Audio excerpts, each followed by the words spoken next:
yaitu Jalan Salib Hidup itu sudah beberapa tahun ini tidak jalan.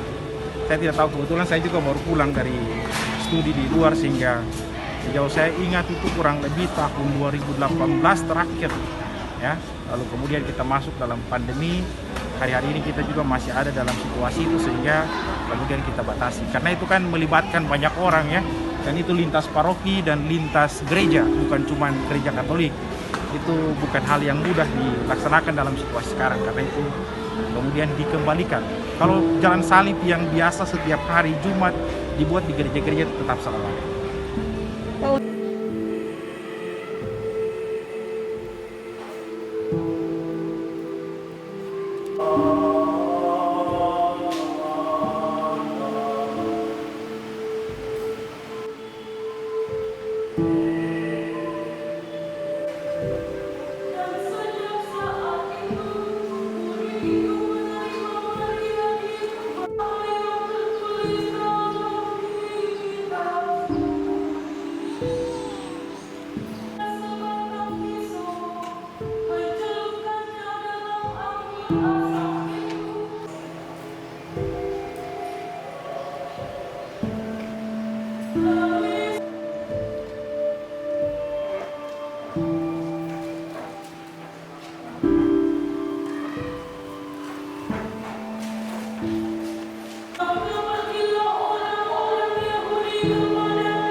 Terima kasih sudah nonton.